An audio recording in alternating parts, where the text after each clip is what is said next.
Thank you, Diane. And now I would like to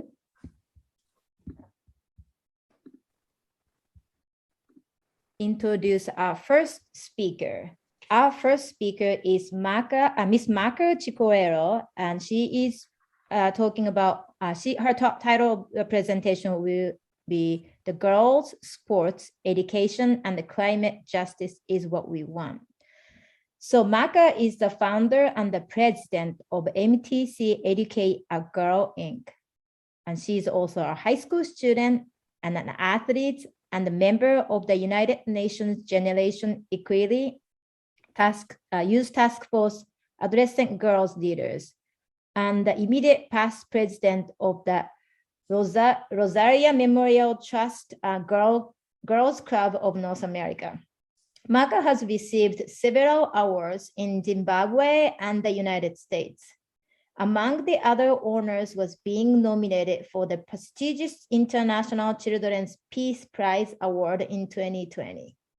Her organization, MTC Educate a Girl, Inc., is a nonprofit organization for girls by a girl whose main objective is to empower girls and young women in rural and peri-urban areas to support girls' education, fight the scourge of girls' marriage, challenge harmful gender stereotypes, groom women leaders, and level gender inequalities.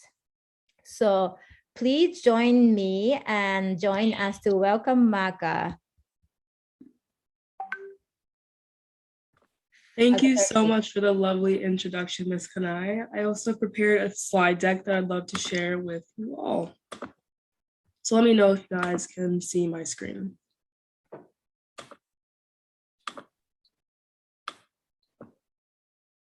Yep, perfect. Oh, cool. Awesome. So yes, my presentation is about how climate change, gender equality, and climate justice is what we as girls want for our future. MTC Educate a Girl, Inc. is a nonprofit organization founded by a girl for girls, and it brings sustained focus to girls and their issues. Its vision is to empower girls in disadvantaged communities through education, entrepreneurship, advocacy, as well as sports. It actively seeks leadership and sports opportunity for these girls to empower themselves through themselves. It speaks on placing an emphasis on our experiences from the global South and embedded in rural and peri-urban communities. MTC's programs foreground the work of girls by creating opportunities for them to embrace and validate their girlhood, promote gender equality, and fight off child marriages. The organization's programs also encourages girls to participate in traditionally male sports such as soccer while excelling in school. MTC has leadership circles where issues of sexual and reproductive health, girls' education, personal hygiene, sports participation, advocacy, dating, study circles, and leadership are all explored within these safe spaces that we built for these girls to express themselves and feel empowered by one another. And MTC's board of directors is diverse and makes sure to include young women and girls' opinions so that they're heard and their voices are valued when it comes to decision-making spaces. And a common phrase that we've been hearing recently is nothing for girls without girls. And MTC takes that to heart and makes sure to implement it in the everyday, day-to-day stuff. Along with the mentorship circles, MTC is helped run by the elderly women in the community because we feel as if we need a balance of older and younger voices when it comes to empowering oneself and making sure that all the voices in the community are heard, thus empowering both younger and older women when it comes to the issues of gender equality, climate change, sports participation, etc. The mentorship circles are called mangas in these spaces, and these are models where girls gather to discuss issues that affect them personally in a safe space where they know that they will never be judged or thought negatively upon. And we've been able to have success in the first girl circle in Mindoro, where we've been able to expand it into Chimanimani and other areas.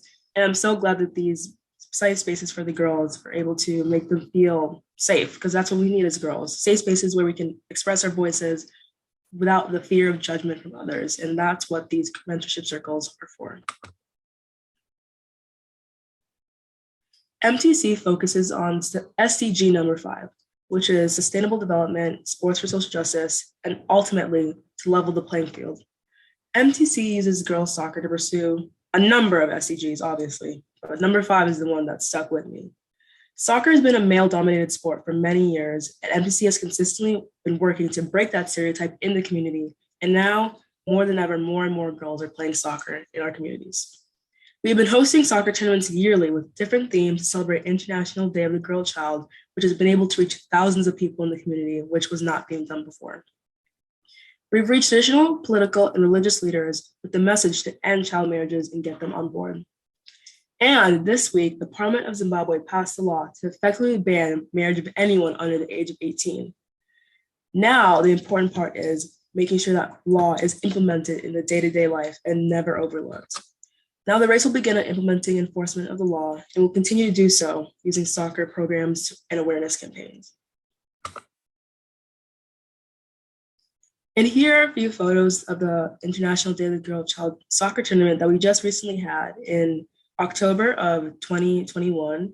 And you can see on the right, top left, pardon me, was the winning senior team that came all the way from Urewa. It wasn't my team, but my junior team did win.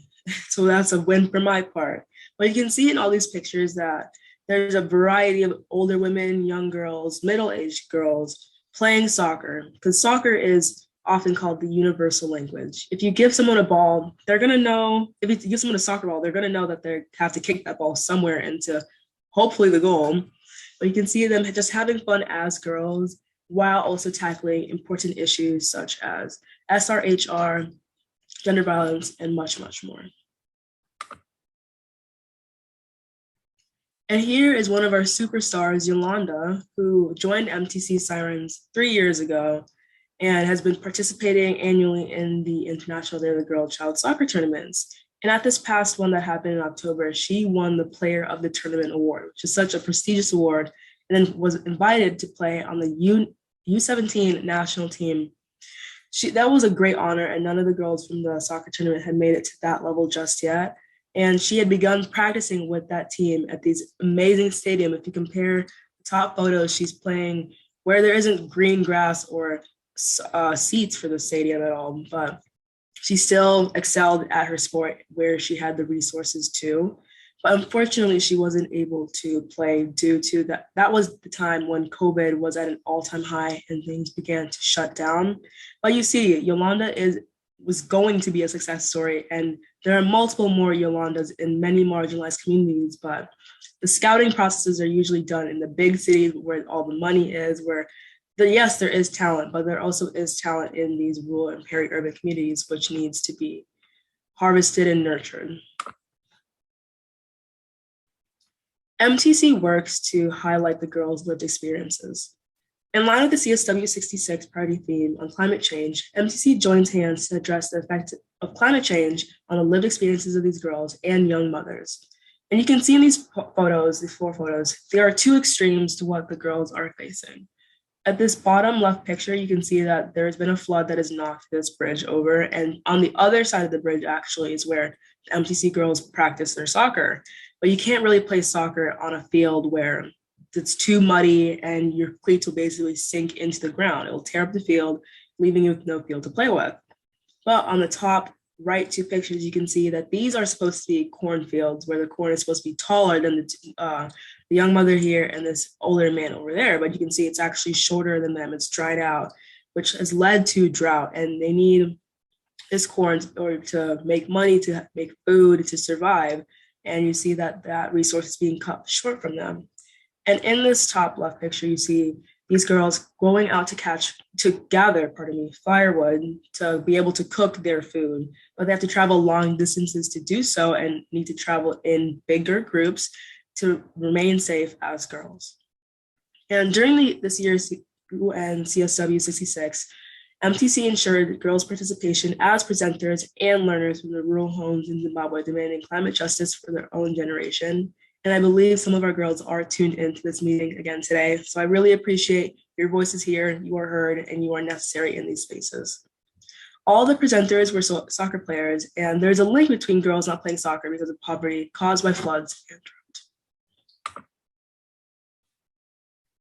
MTC works to amplify the voices of girls on all platforms and their needs for girls to speak unfiltered without anyone blocking or hindering their voices. It helps create platforms for the girls to voice their need for funding, strengthen the response to climate change, sports participation, mentorship, and youth leadership, as well as opportunities to take their advocacy to national, regional, and international platforms, such as this one I've been so fortunate to speak on.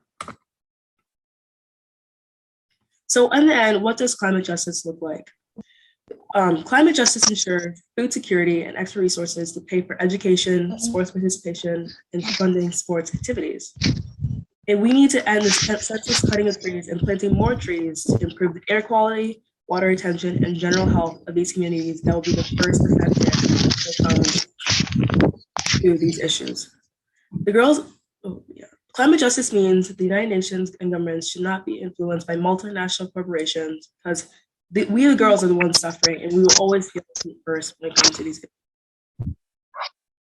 Thank you all so much for your time and listening to my presentation.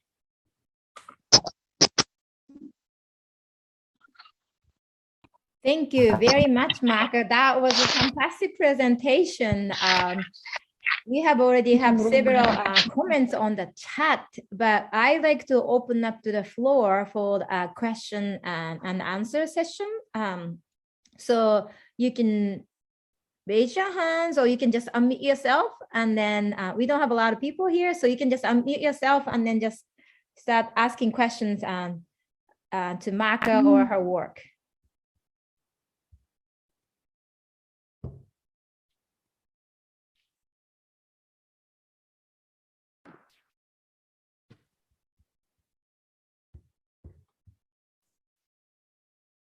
Okay, Sanya,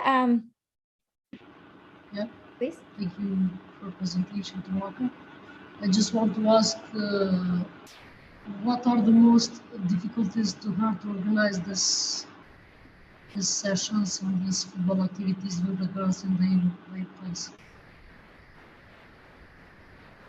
Thank you for your question. Some issues that I do run into is access, Since I work with girls in marginalized communities, getting them the computers that they need, the internet access they need, the steady connection they need, is something that I'm still trying to work on. I've been able to have them here with these spaces with me today, and I'm so thankful for that, because that's a step in the right direction, which I hope to be able to just expand it from them just listening to me speak, but them being able to speak themselves alongside me, because there's only so much I can do as with MTC, sharing their experiences, but I want to get to the point where they also share their experiences. I build upon that with the resources that I have.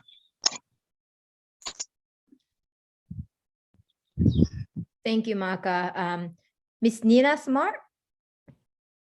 Hello, everybody, and good morning from Los Angeles. It's very early here. I wanted to congratulate you, Maka, for all your amazing work, and for also inviting all the girls who I see are joining us from Zimbabwe. Hello, I really look forward to meeting some of you when we shall visit. My question is, first, are you going to help promote Yolanda further so she can continue with this, given that she has been given such a wonderful opportunity, but unfortunately COVID limited her, as many of us, to continue with the work? So that's the first one. And then second, are you planning to take your amazing ideas and maybe collaborate with other young women in other parts of Africa? For example, I see someone here from Sierra Leone, and as you know, I am half Sierra Leonean, and I work there. And I know that in my recent visit there, I have seen more girls being interested in playing soccer. So I was wondering if you have any plans in expanding the program or perhaps building partnerships, and how is it that some of us can support you with that?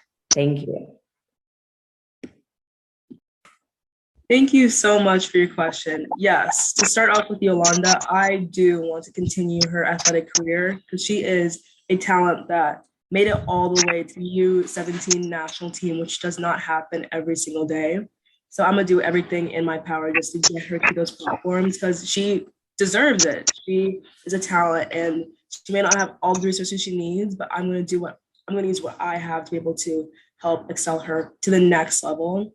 And to address your second question, yes, I would love to expand the mission of MTC, hopefully to Sierra Leone next. And whenever I come across young people in the spaces where I'm presenting, I always make sure to reach out and share my website, my contact information, make sure we can be able to connect later and bounce ideas off each other, potential partnership opportunities, which I'm always seeking out for. And so, yes, that is definitely in my future. And to get in contact with me about it, I could give you my LinkedIn, website, and email, and we can start hashing out some ideas over there. All the best to that. We will continue to support you, and especially to extend everywhere it's needed, not only Africa, but other places of the world. Thank you. Thank you. Thank you very much. And Diane Hoffman, please. Sorry, I had to unmute. Oh, this is excellent work. Congratulations. I'm really impressed with what you're able to achieve. I'm wondering, like, how did you get started? Like, what was, who's behind you to help you to be able to mobilize this and make it happen? Well, I started off my advocacy journey when I was just 10 years old. I was discovered by women named Yara Zain Pupunjando, who saw a project that I did at my elementary school, looking into how women and girls were portrayed differently than men and boys in Lego sets. And she really opened my eyes to the issue of gender inequality. And so she invited me to the CSW when I was an itty bitty third grader, not knowing what was going on. But through the issues explored and presented to me at that conference, I realized I don't like whatever this gender inequality is. You know, a little 10-year-old me didn't know too much, but I knew that this is something that must change, and I want to be with people to change it. And so I worked with her nonprofit for a few years, learning the ropes and seeing what I could do in my hometown of Madison, Wisconsin, and see what I could do to help girls who look like me, who are my age, who don't want to fall into the trap of child marriages. And so I decided that I could introduce my love of the sport soccer, because I'm a soccer player. And so I was like, soccer keeps me busy, soccer keeps me healthy, happy, and teaches me to balance out my life and be mindful of my time and what I do with it. And so if we can teach these skills to other girls, they can harness that skill and translate it to their studies, wherever else they may need to apply it to. And so by introducing that, I worked with her nonprofit Rosanna Memorial Trust for a couple of years. And then in 2019, Cyclone Idai hit the eastern part of Zimbabwe. And I felt as if at that point I had gathered my own skill set to the point where I could start my own nonprofit, MTC. And so that's where I started from. And I've continued to carry the message of using sports as a vehicle to end child marriages and promote healthy bodies and healthy minds. Oh, that's fantastic. And do you have adequate funding? Like, what's your funding sources for this? Yeah. Who's assisting you in this? Yeah, funding will always more the merrier, obviously, but we use soccer tournaments to help raise money, as well as awareness campaigns on Facebook to amplify the message of what we need to get for these girls to be able to participate. Recently, we actually acquired donations for 2 laptops to have the girls participate here with us. So that was, I think, the biggest milestone we have had yet. And now we're currently still working on building our study center for the girls to have constant access there to the internet, to books, to printing resources. So that's our next big step. But we just achieved a huge milestone. So I'm so thankful for that. Great. Well, thank you for sharing this with us. Thank you so much for having me. Thank you, Diane. Miyuki Kobayashi, Miss Miyuki Kobayashi, please. Hi, my name is Miyuki. I'm working for V-League in the Japanese professional league. And thank you for your presentation. It's really excellent. I just for the information, do you know the FIFA has a funding for the women's development now. So I think, as you know, you have under 17 player and you do like some women's soccer workshop. So maybe I think you can, get some funding from the FIFA, I guess. So just for your information. Thank you so much. I definitely need to look into that because I was actually unaware. But Yeah. would I be able to reach out to you over email to get more information about that? Mm-hmm. And I can connect you to FIFA then. Yeah. Oh yeah, thank you. Okay. That's good. That's wonderful. These, webinars are also another opportunity for the networking, meeting new people here. So this is fantastic to hear. So we have few questions on chat. Maybe Maka can answer it on the chat. So I'm going to move on to the